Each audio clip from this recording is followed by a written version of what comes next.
Good evening, everybody. And today I am going to discuss American structuralism.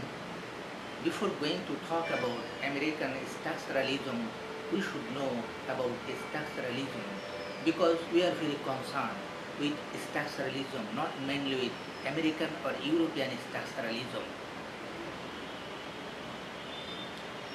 Structuralism is a movement of thought in the human sciences.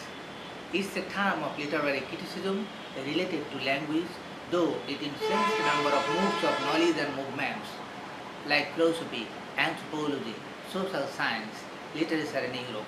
Actually, it became a major post-war intellectual movement in Europe and the United States. But the fact is that structuralism includes all kinds of communicative methods, both verbal and non-verbal, as well as sign and signification. As a result, it relates all the forms of sign like fire, traffic light, fly beacon, body language, status symbol, artifacts, and so on.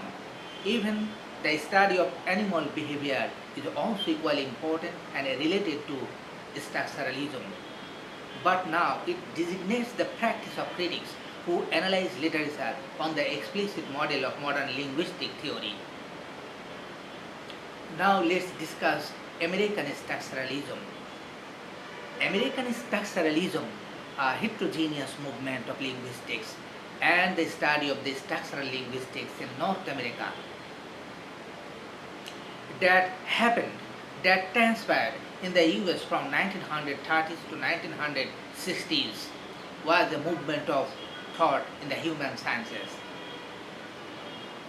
It began as an offshoot of anthropology and was largely influenced by the theory of behaviorism.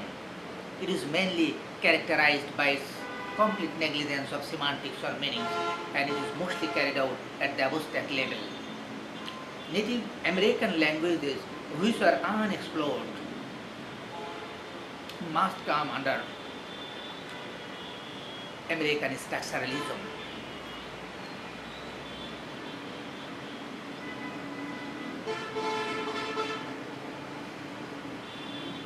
However, the objective of American structuralism was to describe and classify linguistic units. Some prominent American linguists who are closely associated with this movement are Leonard Bloomfield, Sapir, Franz Boas. Leonard Bloomfield was the chief representative, was the chief exponent, was the chief representative of American structuralism, and he is often considered to be the most prominent American linguist of the first half of the 20th century. He is mainly famous for her two books. The first one is Introduction to the Study of Language, which was published in 1914, dealing with different aspects of language. And his second book is Tagalog Text with Grammatical Analysis, which was published in 1917, dealing with languages. However, his primary concern was to establish linguistics as a science. On the other hand, he strongly opposed the ideas of Sapir and Franz Boas, and he taught the concept of language structure from Ferdinand de Saussure, the founding father of modern linguistics. However, Leonard Bloomfield's approach was the most dominant force in American linguistics from the 1930s to the mid-1950s. Actually, semantics or meanings played a little part in the approach of Leonard Bloomfield. He focused on methodology and sound theories. Stimulus-response theory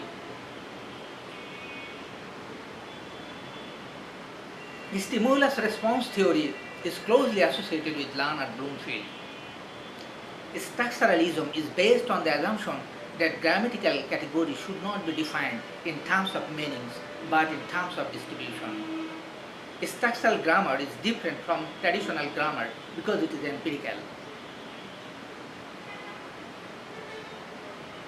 However, his scientific approach to the study of language emphasized observable phenomena and the spoken language rather than abstract materialistic processes.